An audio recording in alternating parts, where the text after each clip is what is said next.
notamment au nord Kivu, au sud Kivu, en Ituri, au Maniema, au Tanganyika, au Katanga et au Mai-Ndombe, province pourtant voisine de Kinshasa, capitale du pays et siège des institutions. Le sang de nos compatriotes civils et militaires, valeureux officiers et soldats des rangs, mais aussi députés, éminents membres de la société civile ou de partis politiques, a ainsi abondamment et gratuitement coulé. Du fait de l'intolérance, du cynisme, voire pire, d'un terrorisme d'État pratiqué dans un seul et unique dessein, l'abus du pouvoir pour le pouvoir. C'est le cas, entre autres, de sang de plusieurs centaines de détenus du centre pénitentiaire de rééducation de Makala, sauvagement abattus dans la nuit du 1er au 2 septembre 2024, victimes sans défense d'un crime incontestable contre l'humanité, à ce jour resté impuni. Il en est de même de membres de la secte mystico-religieuse Wazalendo de Goma, de jeunes de la Junafek à Lubumbashi et du massacre des adeptes de l'église Mbidi à Kilwa.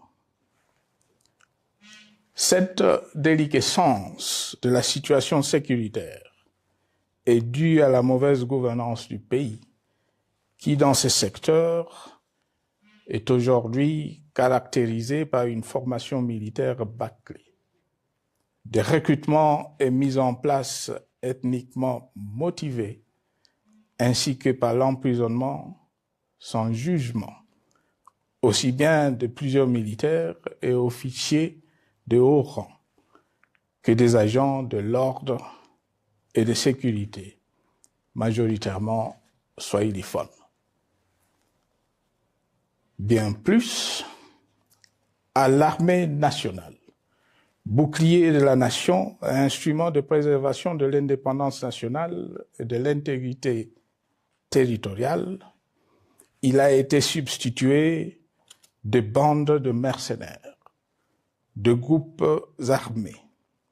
de milices tribales et de forces armées étrangères qui ont non seulement montré leurs limites, mais aussi enfoncé le pays dans un chaos indescriptible. L'État a ainsi perdu le monopole de la violence légitime en sous-traitant aux groupes armés, autrefois maîtrisés, le maintien de l'ordre public et de la tranquillité nationale. Et comme si cela ne suffisait pas, l'armée nationale est vilipendée,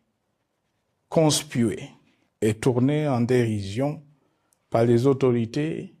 qui n'assument jamais rien alors qu'elles sont censées veiller à sa consolidation et à sa respectabilité. Pour les avoir formés, commandés et conduits au front, je connais nos soldats, boucs émissaires aujourd'hui de toutes les contre-performances enregistrées sur les champs de bataille. Ils ne sont pourtant pas intrinsèquement moins bons, moins nationalistes et moins loyaux. Ce qui a changé entre-temps, c'est la qualité du commandement et de leur prise en charge. Au niveau régional, le gouvernement a levé l'option désastreuse de se détourner de deux principaux instruments internationaux qui étaient à la base de l'architecture régionale de paix et de sécurité, laquelle avait permis la stabilité régionale que le président actuel avait trouvées lors de son accession au pouvoir, à savoir le pacte sur la sécurité, la stabilité et le développement dans la région de Grand Lac et l'accord cadre pour la paix, la sécurité et la coopération pour la République démocratique du Congo et la région. Plus grave encore, en faisant de forces négatives, les FDLR, ainsi que des centaines de groupes armés congolais, de supplétifs des forces armées de la République démocratique du Congo, le gouvernement a ouvert la voie à la régionalisation du conflit, avec des conséquences inévitables sur la stabilité de la région. Mes chers compatriotes, alors que sur le plan institutionnel, politique, économique et social, les fondamentaux avaient été établis et que le pays avait été placé sur la rampe de lancement, prêt à décoller. Nous voici, hélas, en un temps record, soit 6 ans, de nouveau à la case départ. Celle d'un État failli, divisé, désintégré, au bord de l'implosion.